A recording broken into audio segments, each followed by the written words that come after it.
Labour exposed. Nigel Farage exposes massive council corruption, public furious. Nigel Farage has just ignited a firestorm that could spiral into one of the most significant political upheavals Britain has seen in years. With a bold and calculated strike, he's launched a relentless campaign against what he calls a decade of deception, a period during which local councils have squandered hundreds of millions in taxpayer money on pet projects, failed technology, and luxury perks. All while ordinary citizens grapple with soaring costs and collapsing services. But this time, it's not just bluster. Farage has armed himself with evidence, deploying teams of forensic accountants, contract investigators, and legal experts into 10 Reform UK-led councils.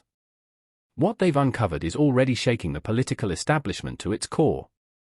The findings are staggering: taxpayer money poured into redundant diversity training, unused recycling plants, and luxury furniture, while bins overflow, roads crumble, and social care collapses. It all began with whispers, dodgy invoices, contracts that didn't add up. But soon, a pattern emerged. Farage didn't wait. He formed a task force of auditors, analysts, and insiders to trace every penny and expose every misuse of public funds. The deeper they dug, the worse it got: lavish overseas retreats labelled as policy workshops, ghost employees collecting salaries, and procurement deals benefiting friends of officials. Durham, the tip of the iceberg. Durham was the first bombshell. In West Northamptonshire, one waste strategy consultant was paid £44,000. That's one person, one role, tens of thousands of pounds. The justification? To boost efficiency. The result? Delayed bin collections and mounting public outrage. One resident summed it up bitterly: there's always money for consultants, but never for essentials. In Lanarkshire, it was luxury office chairs.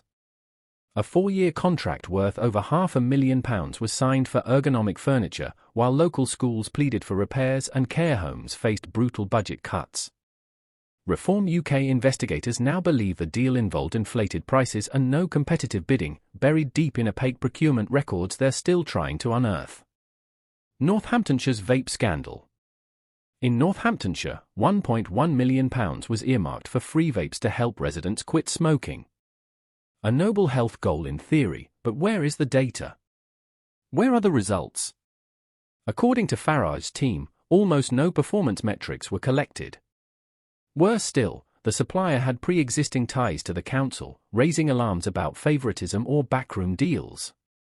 Lincolnshire, diversity over welfare. In Lincolnshire, £11,500 a year is being spent on just 8 diversity training sessions, even as adult social care budgets are slashed. Public frustration is boiling over. People are asking, what's more important, buzzwords or survival? These aren't isolated mistakes. The same problems are surfacing across every audited council: bloated contracts, shadowy procurement, and decisions that seem detached from the everyday struggles of working Britons. And while all this unfolds, councils continue raising taxes year after year, citing austerity, even as they approve 6-figure deals for PR firms and websites nobody visits.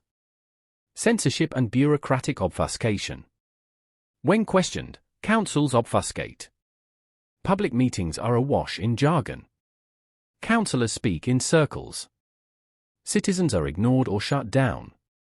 Reform UK councillor described the experience of seeking transparency as trying to move through wet cement.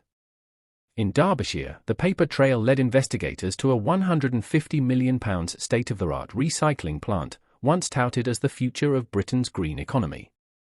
It now sits silent and decaying, a symbol of failure. Internal documents obtained by Farage's team revealed the project was rushed. Contracts were awarded to a company with no experience in large-scale operations. The plant was plagued by faulty equipment and cost overruns. Within 2 years, it was mothballed. No accountability. No answers. Just another bill dumped on taxpayers who were promised jobs, growth, and sustainability, and got nothing.